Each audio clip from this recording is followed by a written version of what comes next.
சிறுவன் ஒருவர் நரசிம்ம சுவாமியின் பக்தராக இருக்கிறாங்க.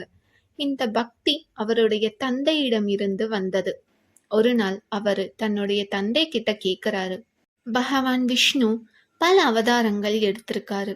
ஒவ்வொரு அவதாரமும் சிறப்புடையது. அப்படி இருக்க நரசிம்ம அவதாரம் மட்டும் ரொம்ப தனித்துவமாக இருக்குது. மற்ற அவதாரங்களை விட பலம், சக்தி, தனித்துவம், சிறப்பு, புகழ் இப்படி பல விஷயங்கள் நரசிம்ம சுவாமி கிட்ட இருக்குது. இதற்கு என்ன காரணம் அப்படின்னு கேக்குறாங்க. உடனே அவருடைய தந்தை, சரி இரு நான் வரேன் அப்படின்னு சொல்லிட்டு வெறும் பால் எடுத்துட்டு வந்து தராங்க குடிக்க சொல்லி. அந்த பையனும் அதை குடிக்கிறாங்க. எப்படி இருந்ததுன்னு கேக்குறாரு தந்தை. என்னால குடிக்க முடியல, இருந்தாலும் பரவாயில்ல அப்படின்னு சொல்றாங்க. அதுக்கப்புறம் வெறும் சர்க்கரையை எடுத்துட்டு வந்து தராங்க, இந்தா சாப்பிடு அப்படின்னு சொல்லிட்டு. அவங்களும் சாப்பிட்றாங்க. எப்படி இருக்குதுன்னு கேக்குறாங்க. இனிப்பா நல்லா இருக்குது, ஆனா கொஞ்சம் சாப்பிட முடியுது அப்படின்னு சொல்றாங்க. அதுக்கப்புறம் பாலில் சர்க்கரையை கலந்து இந்தா குடி அப்படின்னு குடுக்கறாங்க.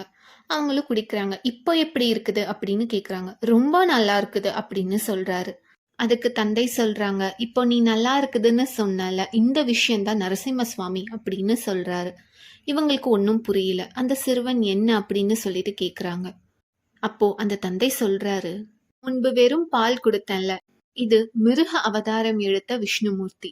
மத்ஸ்யம், கூர்மம், வராகம் அப்படின்னு. சர்க்கரையை மட்டும் கொடுத்தன்ல, அது மனித உருவங்களுடைய விஷ்ணுமூர்த்தி. பரசுராமன், ஸ்ரீராமன் அப்படின்னு.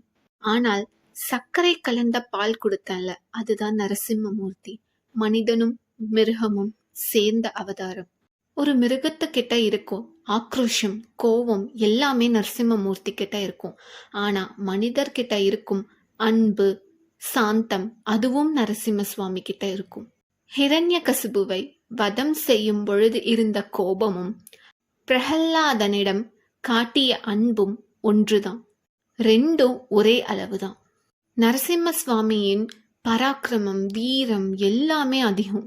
அதே அளவு கருணை, அன்பு அதுவும் அவங்களுக்கு அதிகம். மிருக அவதாரங்களில் மிருகங்களுடைய குணம் மட்டுமே இருக்கும். மனித அவதாரங்களில் மனிதனுடைய குணம் மட்டுமே இருக்கும். ஆனா நரசிம்ம சுவாமியிடம் அனைத்து குணமும் இருக்கும். அனைத்து உணர்வுகளும் அவரிடம் உள்ளது. இப்படி ஒரு அவதாரமே மிகவும் அரிது. இப்படிப்பட்ட பகவானுடைய அவதாரத்தை பற்றி தெரிந்து கொள்வதற்கே நம்ம புண்ணியம் செஞ்சிருக்கணும். நரசிம்ம சுவாமியின் பெயரை சொன்னதுமே ஒரு உணர்வு வரும். அந்த உணர்வே அவருடைய தனித்துவம். இப்ப புரியுதா அப்படின்னு அவருடைய தந்தை கேக்குறாரு. அப்போ அந்த சிறுவனுக்கு நரசிம்ம சுவாமியுடைய தனித்துவம் என்ன அப்படிங்கிற விஷயம் புரிஞ்சது. பக்தியுடன் பகவானை வணங்குபவர்களுக்கு அந்த உணர்வு கண்டிப்பாக வரும். நன்றி, வணக்கம்.